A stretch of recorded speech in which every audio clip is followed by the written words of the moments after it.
महाशिवरात्रि पर जानिए महादेव के अनेकानेक नाम, उनके आध्यात्मिक अर्थों के साथ। शिव। बाबा, हाँ, शिव नाम कैसे पड़ता है? शिव प्लस वाह। कल्याणकारी, अकल्याणकारी किसी अर्थ में नहीं। जो करता है कल्याणकारी। कोई कहे ये तो कल्याणकारी नहीं हो सकता,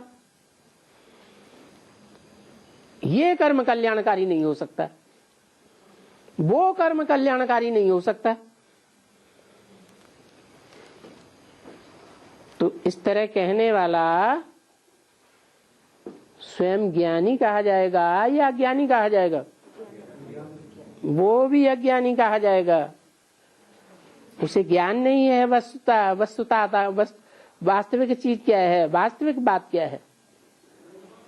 जब वास्तविकता खुलेगी तब उसे भी पता चल जाता है।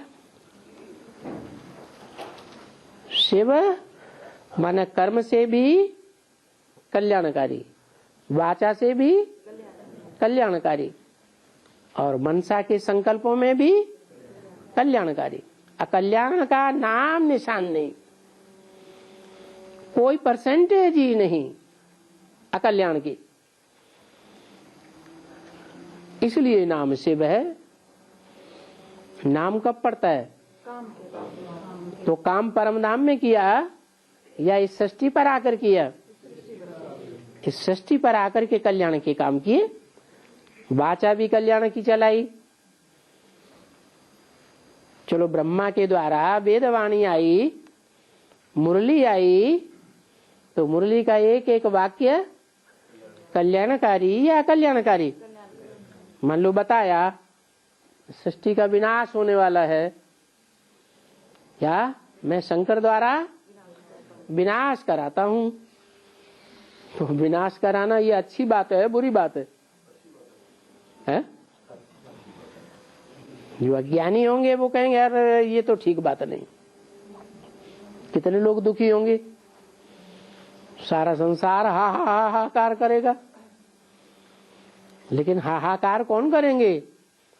उन हाहाकार करने वालों के बीच में कोई जय जयकार करने वाले भी होंगे या नहीं होंगे? होंगे। तो कौन श्रेष्ठ हुए?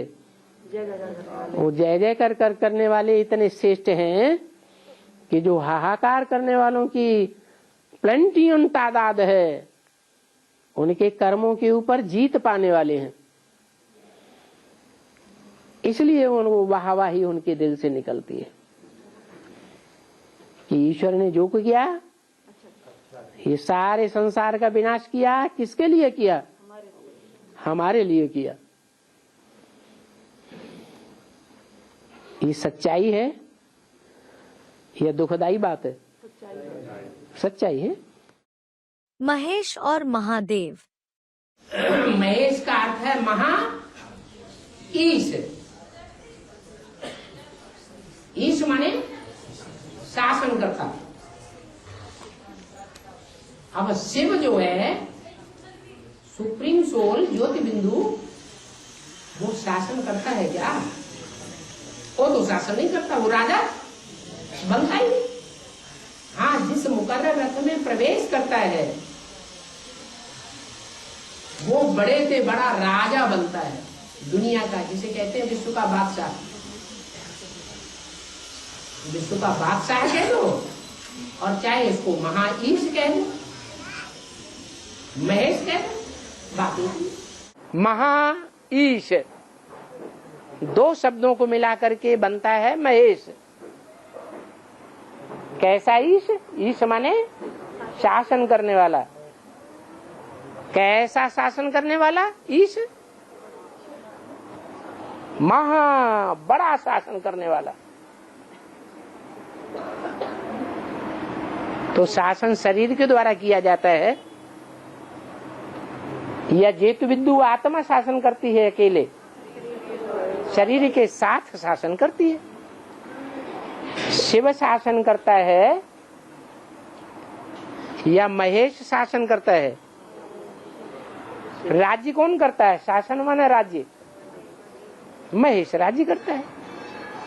वो राजा ही प्राप्त करने वालों में बड़ा राजा है, इसलिए नाम दे दिया है महेश। ऐसे ही महादेव देवताओं में बड़ा देवता है। क्या क्या देवताओं में बड़ा देवता नारायण नहीं है? नारायण बड़ा देवता है या महादेव बड़ा देवता है? नहीं, जो नारायण है वो ही महादेव है। इसलिए मुरली में कहा है next to God is Shankar, next to God is Narayan. इसका मतलब दोनों एक ही हैं या अलग अलग हैं? एक ही है।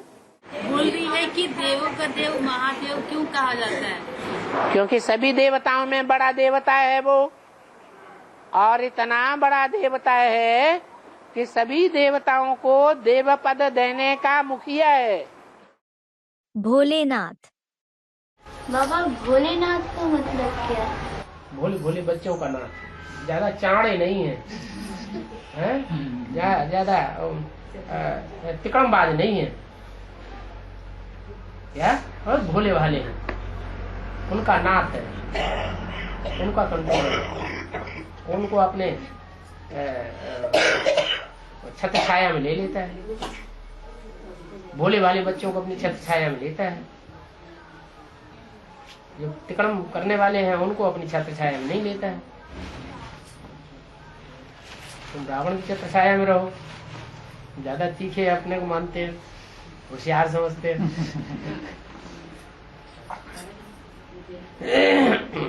ये जो भोले वाले बच्चे होंगे उनको अपना अहंकार होगा।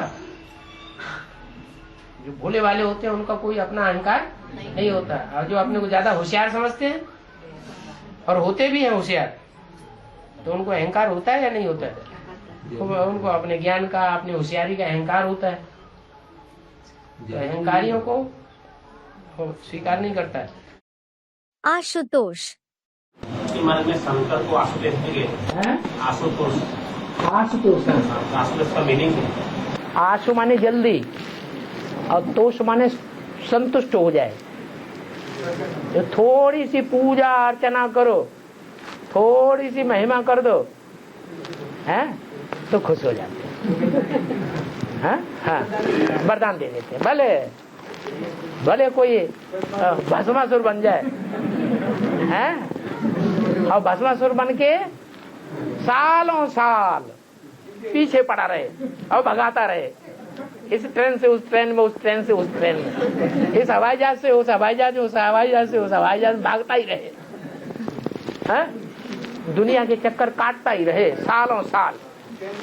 लेकिन जब थोड़ी सी वहमा करते हैं तो बड़े अच्छे, बड़े बहुत ऊंचे आते, सबसे ऊंचा पहाड़ तो आपका ही है। खुश हो गए, वाह वाह वाह, वरदान दे दिया।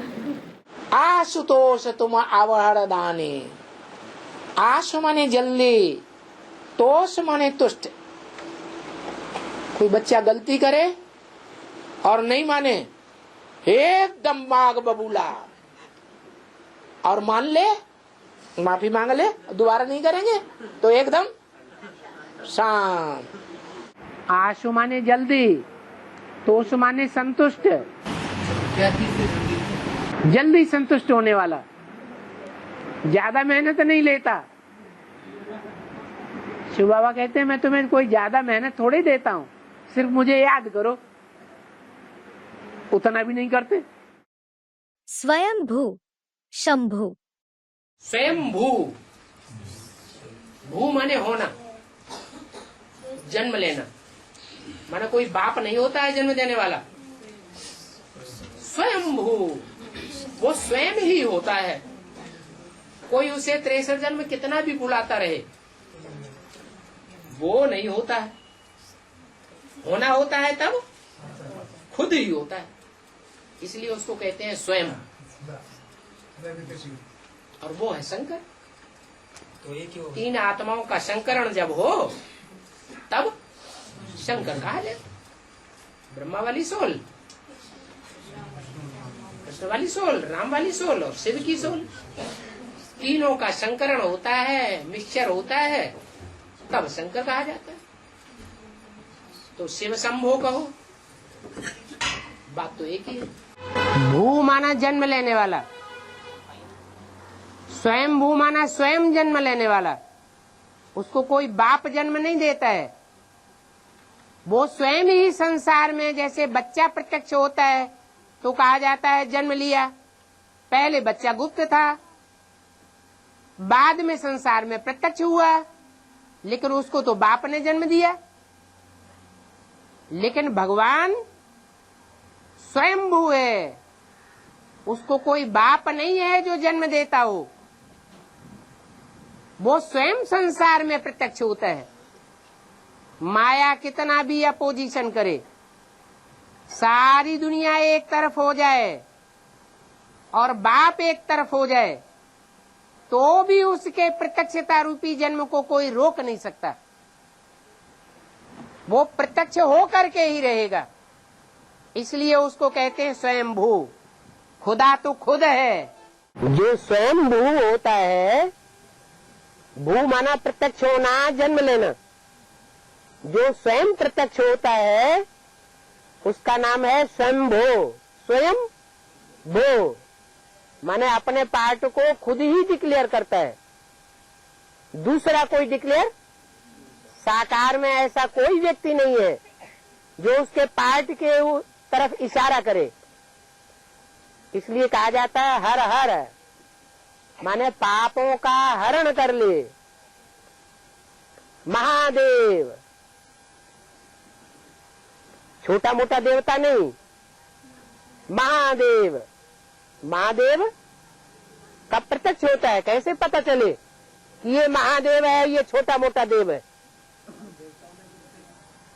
उस श्रेष्ठता का पता कैसे चले? जब शिव प्रवेश करता है तो वो अपना भी परिचय देता है और अर्जुन का भी अनेक जन्मों का परिचय देता है, तो पता चल जाता है। तो कहा जाता है हर हर महादेव स्वयंभू काशी विश्वनाथ। क्या? काशी का रहने वाला। काशी नगरी बहुत प्रसिद्ध है, काशी में विश्वनाथ का वास है।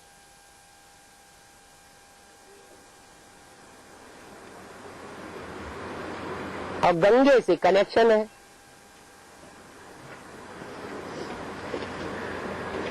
गंगे का नाम लास्ट में क्यों डाल दिया है? क्योंकि उसकी प्रत्यक्षता तब तक नहीं होती पूरी जब तक गंगा वाली आत्मा प्रत्यक्ष होकर के ईश्वरीय सेवा का पाठ न बजाए। गंगाधर, जो गंगाधर है वो तो गंगा को धारण करने वाला है। क्या? सर के ऊपर धारण करता है। शिव थोड़े ही गंगा को सर के ऊपर धारण करेगा। शिव की वाणी में कोई ऐसा वाक्य आया है जिसमें गंगा को ऊंचा साबित किया गया हो? नहीं साबित किया गया। लेकिन शंकर के प्रैक्टिकल जीवन में संगमिगी दुनिया का ऐसा क्षण भी आवेगा जहां वो ब्रह्मा कुमार कहलाने वाले, प्रजापिता ब्रह्मा कुमार कुमारी कहलाने वाले बच्चों के बीच में गंगा को सर के ऊपर चढ़ा के रखेगा। पार्वती को सर के ऊपर नहीं चढ़ाएगा, क्योंकि जब एडवांस ज्ञान निकलता है तो पार्वती नहीं निकलती, डरती है। बाबा ने कहा त्रिमूर्ति में एक बकरी भी है, तो बकरी से शेर प्रभावित होगा क्या? नहीं। तो जब एडवांस ज्ञान निकलता है तो जो जगदम्बा का पार्ट है, वो जगदम्बा का पार्ट तो 9-10 साल की बच्ची होती है, वो ज्ञान को उतनी गहराई से नहीं समझती, इसलिए वो सर पे धारण करने योग्य नहीं है।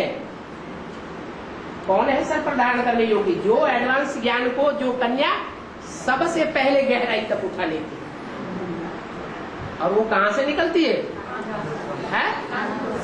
यूपी से। भले अव्यक्त वाणी में बाबा ने बोला है गंगा कहां से निकली, इलाहाबाद से निकली या कानपुर से निकली? और बाबा ने कानपुर क्यों घुसेड़ दिया? कोई राज होगा ना। तो एडवांस ज्ञान में सबसे पहले गहराई का ज्ञान उठाने वाली कोई गंगा ही निकलती है। सारे भारत में भ्रमण करने के बाद एक कन्या निकली जो ज्ञान को पूरा गहराई से उठाती है। तो सर के ऊपर धारण करने योग्य नहीं है, धारण करने योग्य। शंकर को गंगाधर कहा जाता है, अर्थात गंगा का धरवना कर लिया। नहीं तो गंगा को बड़ा अभिमान था, जैसे और ब्रह्मा कुमारियों को अभिमान होता है, ऐसे गंगा भी बड़ी देह अभिमानी होती है। ब्रह्मा के कमंडल से जब नीचे उतरती है तो बड़े जोर शोर से आती है। फिर शंकर की जटाओं में उलझ जाती है, तो सारा अभिमान चूर चूर हो जाता है। इसलिए गंगाधर कहा जाता है। चंद्रमौली। चंद्रमौली, मौली माने मस्तक और चंद्र माने चंद्रमा। जिसके मस्तक पर चंद्रमा विराजमान है कहते हैं चंद्रमौली माने शंकर जी। चंद्रमा मस्तक पर विराजमान है माना प्रवेश है।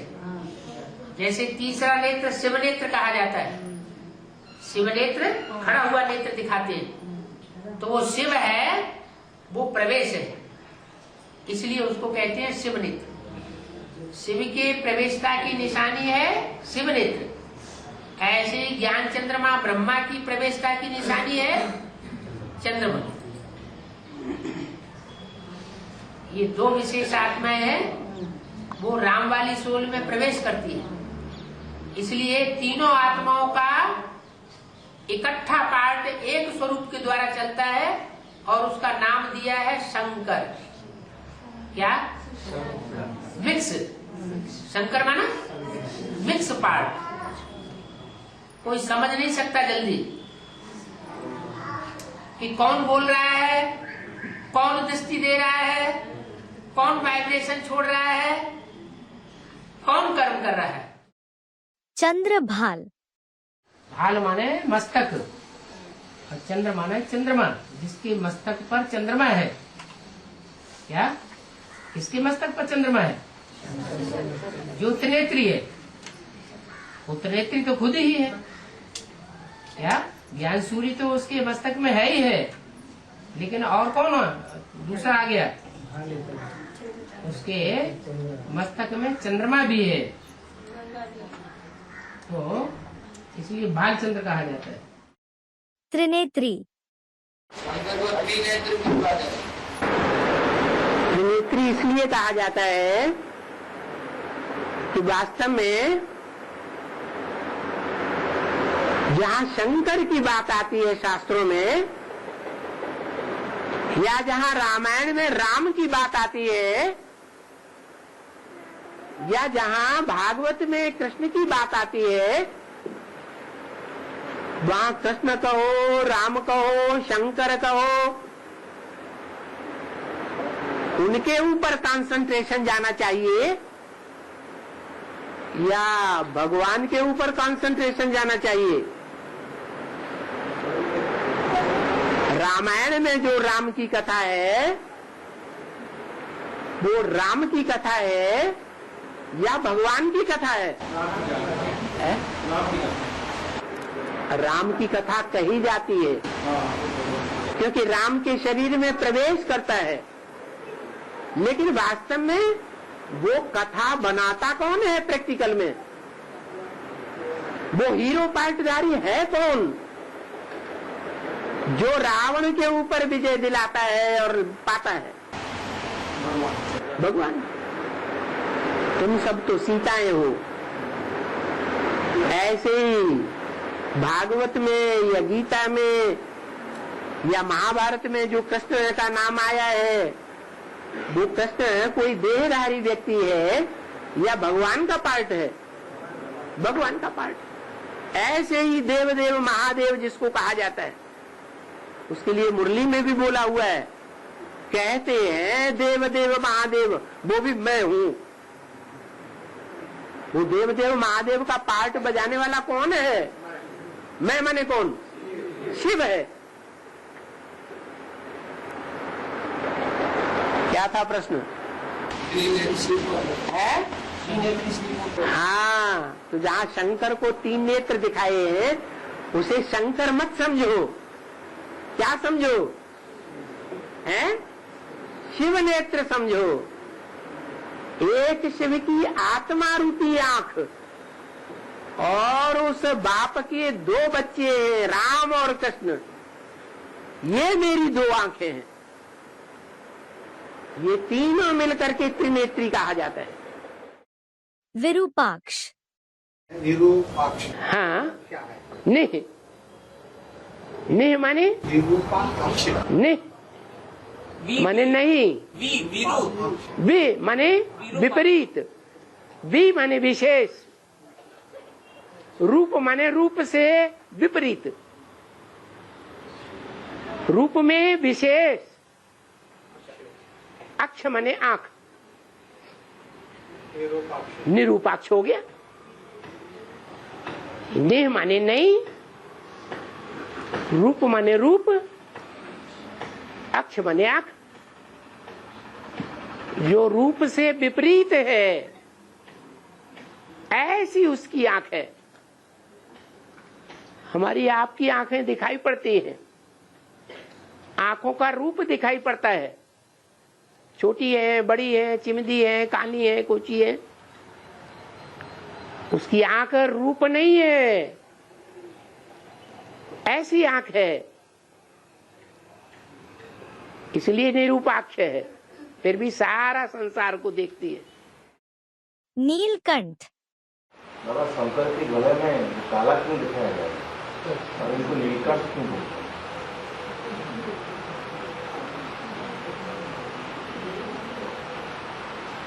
शंकर को विषपाई कहते हैं या नहीं कहते हैं? है? विष पिएगा और विष का असर दिमाग में जाने दे या न जाने दे? है? विष का असर आत्मा के ऊपर होने दे या नहीं होने दे? नहीं होने देगा। तो विष पीता तो है,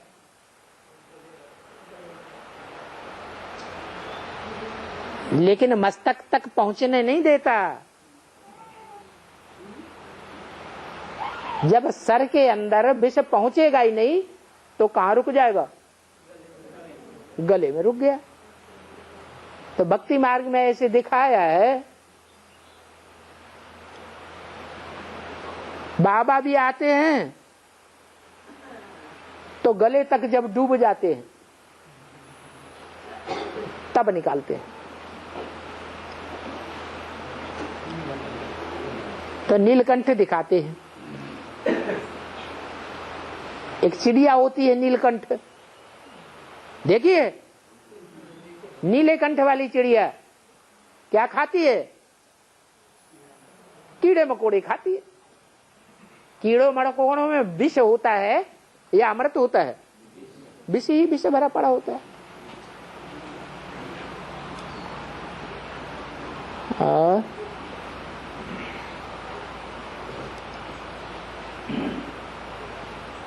बाबा भी मजेदार बातें बोलते रहते हैं मुरली में।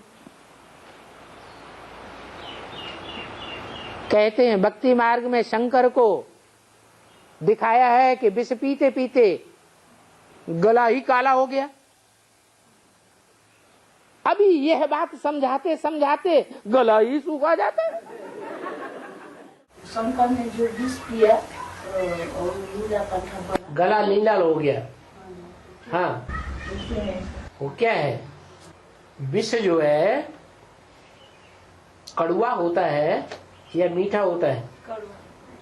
कड़वा होगा तो जो चीज कड़वी चीज पिएगा तो गले में से क्या निकलता है? हैं? हम सबके गले में से कुछ निकलता है? हम सबके गले में से कुछ नहीं निकलता है, हैं? अरे आवाज निकलती कि नहीं? आवाज कहाँ से निकलती है? गले में से आवाज निकलती है। कोई के गले से मीठी आवाज, कोई के गले से खारी आवाज।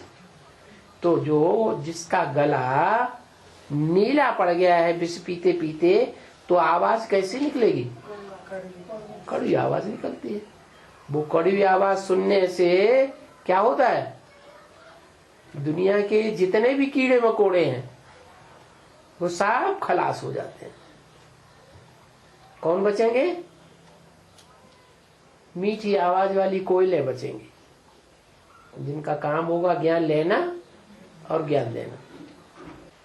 बाकी गंध खाने वाले कौवे सब मर जाएंगे।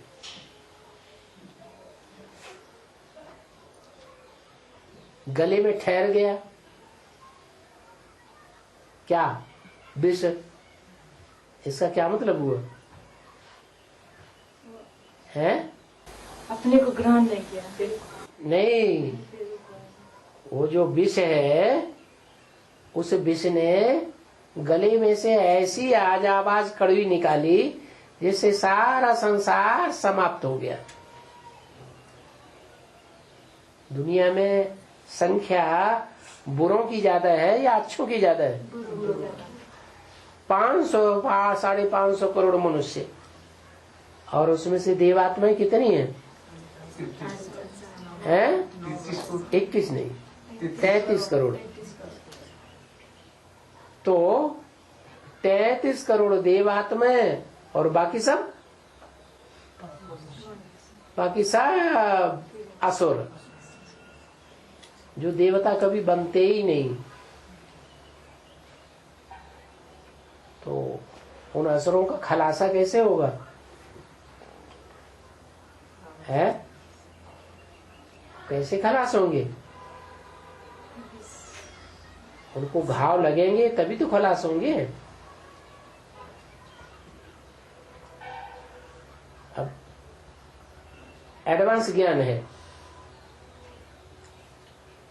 ये एडवांस ज्ञान धर्म पिताएं सुना सकते नहीं। तो धर्म पिताओं के द्वारा पुरानी परंपराओं का, पुराने धर्म का, पुराने राज्य का विनाश हो पाता है? नहीं हो पाता। एडवांस ज्ञान क्या करता है? जो संसार ने नहीं किया है वो कार्य भगवान का ज्ञान करके दिखा देता है। धर्म स्थापना के साथ साथ राजधानी भी स्थापन करता है और साथ साथ पुरानी इतनी बड़ी दुनिया का विनाश भी हो जाता है, जो और धर्म पिताएं नहीं कर सके। महाकाल। शंकर को महाकाल क्यों कहते हैं?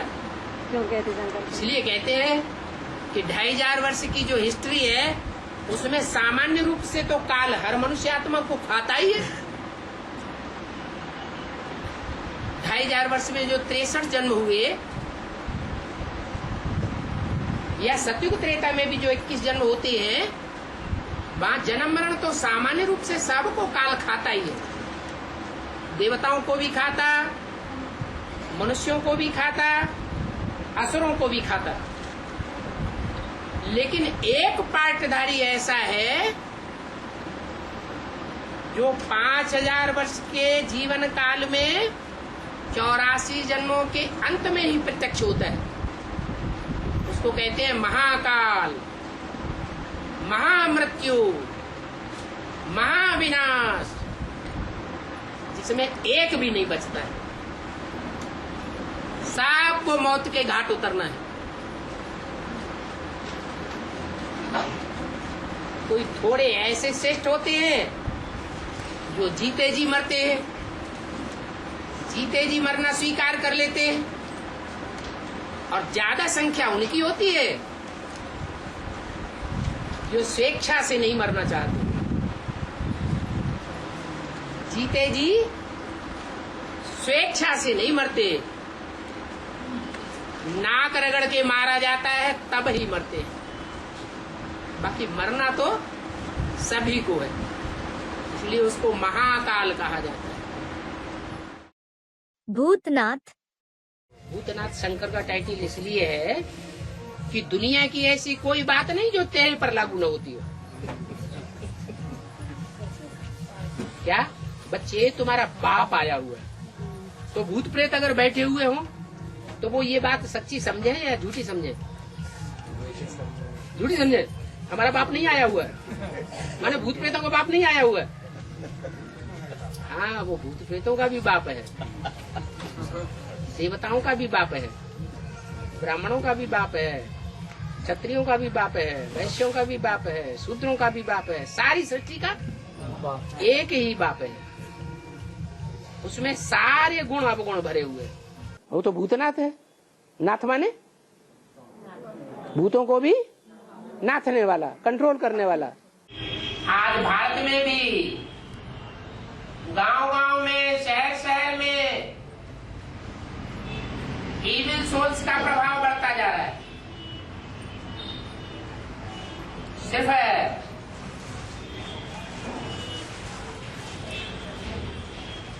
भारत की बात नहीं है, अभी तो सारी दुनिया में अकाले मौत का तांडव नृत्य होगा।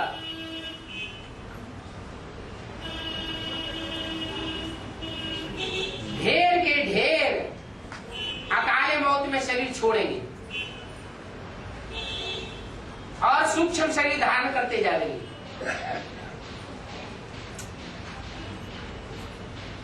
कितना तांडव होगा। उन भूत प्रेतों को कंट्रोल करना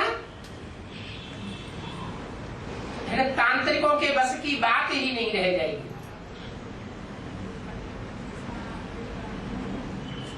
उनका भी बाप कौन है? भूत प्रेतों का भी बाप कौन है?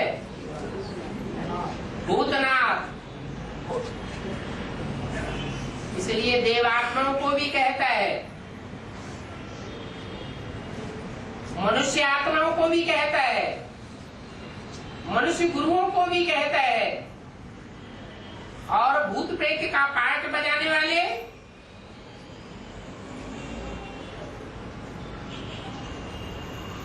जो भूत प्रेत योनि की आत्माएं हैं उनको भी कहता है, क्योंकि सारी दुनिया उसके बच्चे हैं। उन बच्चों को वार्निंग देता है। क्या वार्निंग देता है? बच्चे, तुम्हारा बाप आया हुआ है। ऐसे नहीं कि वो स्थापनाकारियों का ही बाप है या पालनाकारियों का ही बाप है। विष्णु जैसा सौम्य पाठ बजाने वालों का ही बाप है, वो भूत प्रेतों का भी बाप है। भूतनाथ उसका टाइटल है। बबूलनाथ और पशुपतिनाथ एक ही आत्मा है जो संपन्न स्टेज प्राप्त करने के बाद जैसे जैसे शरीरों में प्रवेश करती है वैसा वैसा पार्ट बजाती जाती है। बबूलनाथ भी है, कांटे जैसे, बबूल के कांटे जैसे दुखदाई हैं, उनको भी नाथ लेती है। फिर वही आत्मा है जो पशुपतिनाथ कही जाती है। पशु माने जानवर, जानवरों की तरह जो दुखदाई है उन जानवरों को भी देवता बना देती है। इसलिए नेपाल में पशुपतिनाथ मंदिर बना हुआ है। नाम काम के आधार पर पड़ते हैं। काम शरीर के द्वारा ही किया जाता है, करती तो आत्मा है। पशुपतिनाथ पशुओं का पति, पशुओं का जो पति है उसको भी नाथने वाला। सारी दुनिया क्या है? पशु तो है, जानवरों में सल दुनिया बन गई। और उनका भी पति कौन है? पशुओं का भी पति एक प्रजापिता। और उसको भी नाथा किसने? नाथा माने नकेल डाल देना। किसने नाथा? शिव बाबा। तो पशुपतिनाथ कहा जाता है। पशुपतिनाथ में कोई शिवलिंग, वो शंकर की मूर्ति नहीं बनाते हैं। क्या बनाते हैं? निराकार लिंग बनाते हैं। निराकार लिंग, वो निराकार की यादगार है। नटराज। शंकर को नटराज कहते हैं। हाँ जी, नटराज कहते हैं। नटराज को तांडव नृत्य में स्टेज में दिखाते हैं। वो क्यों? शंकर को नटराज कहते हैं और कृष्ण को नटवर कहते हैं। वर माने श्रेष्ठ और राज माने राजा ही चलाने वाला, शासन करने वाला। राजा माने क्या? राजा माने शासन करने वाला, शासक। तो शंकर का टाइटल है नटराज, माने जो भी ज्ञान का डांस करने वाले हैं, चाहे नंगा नाच नाचने वाले हैं और चाहे कपड़े पहन करके नाचने वाले हैं, दोनों प्रकार के डांस करने वालों के बीच में वो कंट्रोलर है, नटराज है। सब जितने भी ज्ञान डांस करने वाले हैं सबका राजा है। नट माने डांस करने वाला।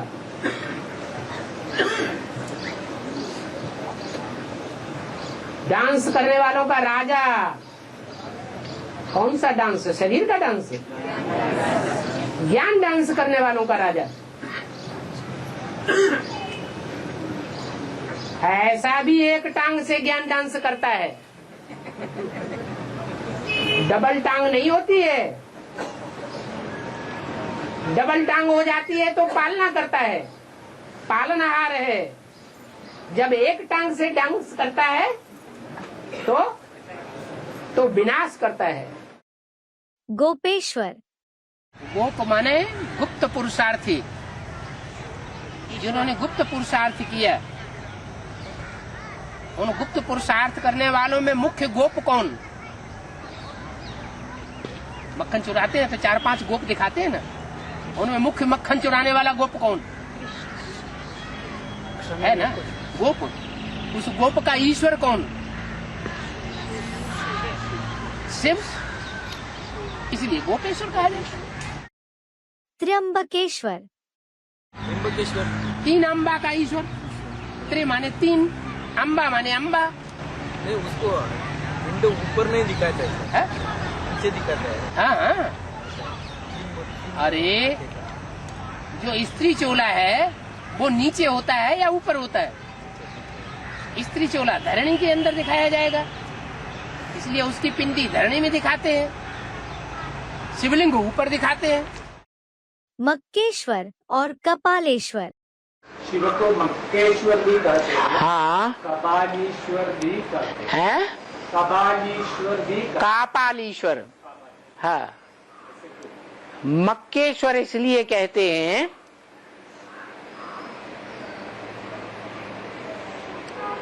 कि जितने भी दुनिया में मक्कार हैं दुनिया में, ज्यादा तादाद में है या नहीं? मक्कारों की संख्या कम है या बहुत है? बहुत है। उन सब के ऊपर शासन करने वाला है, ईश्वर है। मक्कारों का भी ईश्वर है, इसलिए नाम दिया है मक्केश्वर। और दूसरा नाम कपालेश्वर। क्या कपाल किसे कहा जाता है? ये जो खोपड़ा है ना, मां काली के हाथ में क्या दिखाते हैं? कपाल दिखाते हैं। उस कपाल में क्या होता है? हैं? अरे कपाल में बुद्धि होती है, कपाल में मन होता है। क्या होता है? मन बुद्धि का वास कहाँ है? कपाल में है। तो मन वाले, मन को दिल भी कहा जाता है, दिल वाले। और मन से भी ऊपर क्या है? बुद्धि, बुद्धि वाले। जो भी बाप के बच्चे हैं, जिन्होंने मन की मनन चिंतन की शक्ति से बाप को पहचाना, अपने आप को पहचाना, और बुद्धिमान बच्चे जो मन के ऊपर भी कंट्रोल करने वाले हैं बुद्धि के द्वारा, उन दोनों प्रकार के बच्चों का ईश्वर है। ओम शांति।